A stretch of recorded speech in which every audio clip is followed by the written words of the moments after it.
Bayangkan satu pulau pelancongan paling sibuk di dunia tiba-tiba jadi kosong dan sepi sepenuhnya. Jalan sunyi, lampu dipadam, lapangan terbang ditutup. Ini bukan krisis, ini hari nyepi di Bali.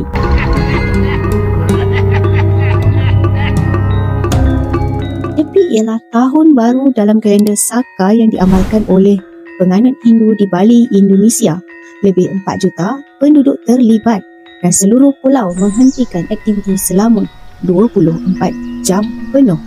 Pada hari ini, mereka patuh 4 larangan utama: tak keluar rumah, tak bekerja, tak berhibur dan tak menyalakan api atau cahaya terang. Kenderaan tak dibenarkan, pelancong tak boleh keluar hotel dan lapangan terbang antarabangsa Ngurah Rai ditutup sepenuhnya. Satu-satunya lapangan terbang di dunia yang tutup kerana perayaan agama. Beberapa hari sebelum itu, mereka akan lakukan upacara melasti iaitu penyucian diri di laut atau sumber air. Kemudian, sehari sebelum nyepi, berlangsung taur kesangka dan perarakan ogoh-ogoh. Ogoh-ogoh adalah patung besar berbentuk makhluk jahat yang melambangkan sifat negatif manusia.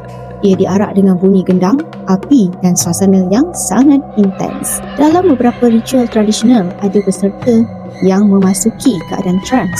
Ini didokumentasikan sebagai sebahagian daripada amalan budaya, bukan kejadian rawak. Keesokan harinya, semuanya berhenti sepenuhnya. Tiada bunyi kenderaan, tiada manusia di jalan. Lampu sangat minimum. Malah siaran radio dan televisyen tempatan juga sangat terhad.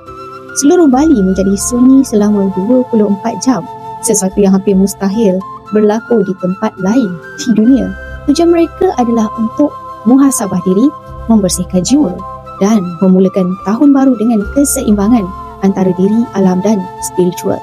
Tetapi jangan risau, perkhidmatan penting seperti hospital, ambulans, polis dan bomba tetap beroperasi seperti biasa. Pergerakan hanya dibenarkan untuk kes kecemasan dan biasanya dipantau oleh pengawal komuniti tempatan yang dikenali sebagai pecalang. Ini memastikan keselamatan tetap terjaga walaupun seluruh pulau sedang berhenti. Selepas hari nyepi, pada hari Lembak Yemi, mereka keluar rumah bermaafan dan mulakan semula kehidupan sosial seperti biasa.